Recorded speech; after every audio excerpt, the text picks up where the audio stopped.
Assalamualaikum warahmatullahi wabarakatuh. Sehubungan dengan kebijakan pemerintah yang memberikan izin tambang kepada beberapa ormas keagamaan yang langsung begitu saja oleh Nahdien, saya ingin mengomentari beberapa hal itu. Yang pertama begini, kadang kita itu aneh ya.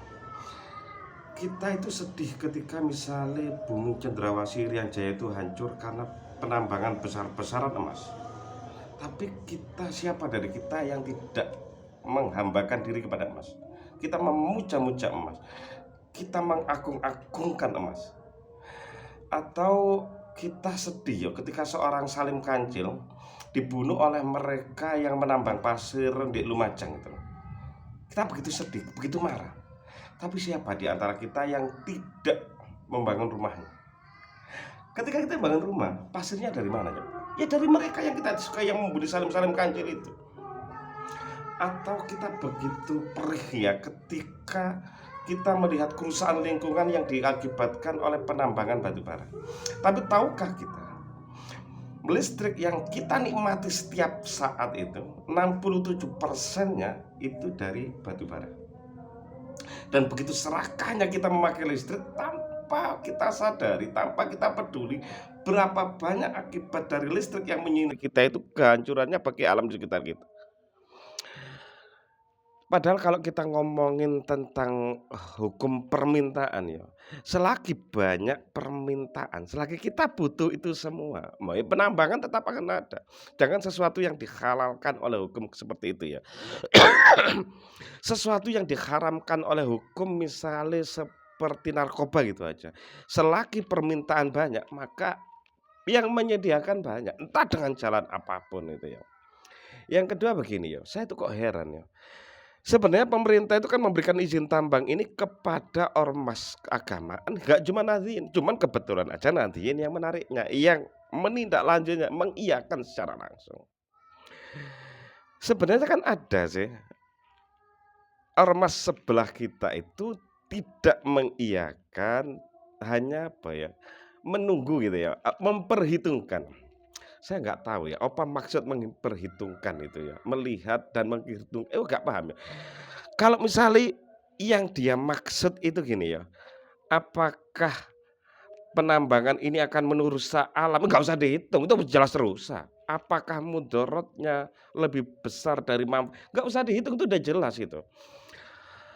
Cuman yang saya khawatirkan tuh yang mereka hitung begini loh, biarkan aja Nahdien melangkah dulu. Nanti masyarakatnya gimana? Masyarakat itu menerima atau marah-marah gitu loh. Kalau masyarakat marah-marah terhadap Nahdien karena mengeksekusi ini, mereka akan mundur. Tapi kalau Nahdien mengambil ini kok masyarakat dia mereka akan, kalau ini pertimbangan mereka mengatakan masih dihitung itu, menurut saya kok cukup memalukan ya, cukup memalukan. Gini ya, kerusakan di Indonesia itu kan salah satunya karena korupsi ya. Dan korupsi itu tidak hanya di bidang tambang, tapi juga misalnya ini ya, di bidang pendidikan. Saya itu punya teman ya, punya teman itu dosen. Ada banyak, maaf nih ya kalau salah ya, ada banyak program pemerintah penelitian yang nggak jelas maksud apa ya, fungsinya, apa itu kebutuhannya itu masuk di dunia pendidikan, di dosen-dosen. Itu dosennya aja nggak ikut garap loh, disuruh anak buahnya nanti tinggal bagi dia. Itu masuk, itu kerusakan di, saya mau bilang gini, maksud saya jangan sok suci lah, jangan sok suci dan tidak di bidang di masalah ini kita mesti adil. Saya tahu kita sedang berusaha untuk beralih ke energi yang bersih gitu ya. Tapi selama masih ada yang menambang, diizinkan menambang. Selama ada yang diizinkan menambang, ya Nahdien izinkan, jangan dipermasalahkan. Kalau dipermasalahkan, silakan dipermasalahkan semua. Kalau mau dihentikan, ya ayo dihentikan bareng-bareng semua gitu. Itu namanya fair ya, itu namanya adil. Itu pasti, cuman itu permintaan saja. Jangan sok suci dan adil lah, itu aja ya. Yang ketiga begini ya, saya tuh senang ya ketika NU mengambil alih ini, kemudian yang kritis itu ternyata banyak orang NU sendiri. Itu saya senang. Cuman begini ya, saya hanya, mereka itu coba melihat dari sisi ini ya. Ada dua orang yang apa ya, yang sulit untuk di apa ya, dipengaruhi, digoyang tak ada. Yang pertama itu orang udah kaya, Yang kedua tidak kedunyan. Nek gak kedunyan ini angel. Cari orang masih ada.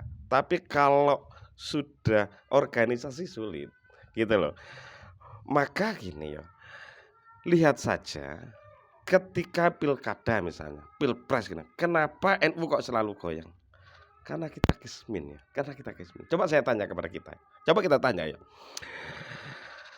Ketika kita diberi sumbangan oleh pihak mereka yang punya tambang, kita terima nggak? Kita terima kan?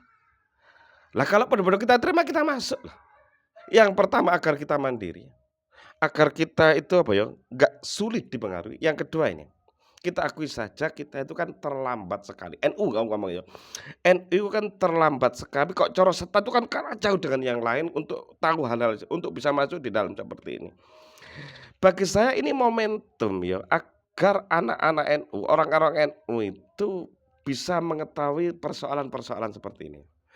Untuk bisa lebih memahami, lebih masuki, kesempatan ini kan sulit kita dapatkan kalau nggak ada kayak kayak seperti ini. Orang lain suruh beri kesempatan tuh ya sulit lah, sulit sulit. Cuman yang saya khawatirkan tuh begini loh, kalaupun ada yang saya khawatirkan tuh kan begini. Saya tuh melihat seperti ketika kemarin tuh NU kan sempat memimpin Kabupaten Sidoarjo. Saya dapat informasi nih dari teman sebelah katanya begini. Proyek-proyek yang dulu diberikan kepada mereka-mereka itu kan banyak mereka-mereka itu sekarang diambil oleh Nahdien. Bagi saya ini bagus ya, bagus. Kalau nggak gitu kapan lagi? Masuk kini aku kan kasihan orang ngaji tok nggak dikasih kesempatan, nggak sulit lah orang nggak diberi kesempatan itu kan sulit itu. Nah, yang saya khawatirkan cuma gini ya, di dalam kasus tambang ini ya, seperti kasus proyek-proyek itu khawatir saya gini, soalnya Saiful Yusuf, Sekjen PBNU itu bilang gini, kita itu ambil itu tapi ada beberapa yang kita berikan pada pihak ketiga. Apa maksudnya pihak ketiga itu? Apa maksudnya pihak? Saya khawatir ini, proyek ini kita terima, gitu ya, kita terima, tapi kita berikan lagi-lagi kepada lain. Berikan kepada yang lain, kita hanya ambil untung berapa gitu aja. Kalau ini jelas rugi, rugi. Tapi kalau ini kita terima, agar ada alih teknologi, agar orang NU punya lebih kesempatan lebih besar masuk di bidang ini harus kita perjuangkan.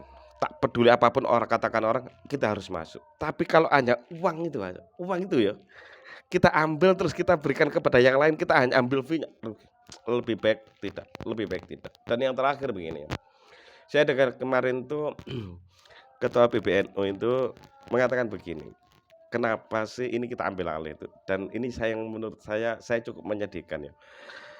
Kita saat ini butuh dana yang rutin gitu ya untuk menggerakkan organisasi ini. Katanya gitu ya.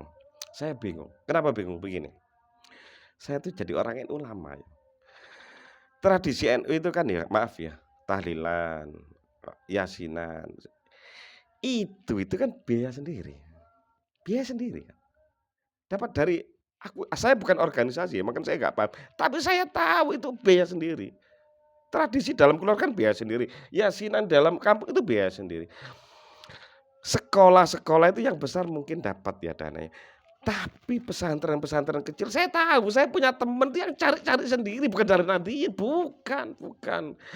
Terus ketika misalnya orang Nahdien punya acara gitu ya dan mengundang orang dari pengurus struktur wilayah atau pusat, kita itu nyangoni loh, paham? Nyangoni gitu loh.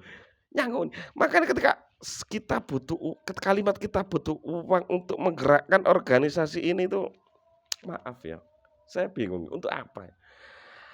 Mungkin mereka itu karpe itu loh, mungkin ya. Agar orang-orang di struktur itu mungkin lebih mewah gitu, mungkin loh ya kehidupannya, gaya hidupnya, transport. Soalnya gini, di Sidoarjo sekarang tuh saat ini saya melihat pengurus itu udah bawa mobil. Padahal maaf banget itu. Nggak dikasih mobil aja, itu yang jadi pengurus wilayah misalnya kecamatan gitu, kabupaten itu serayoan loh. Ngapain diberi fasilitas itu untuk apa? Nggak diberi fasilitas aja mereka royoan loh.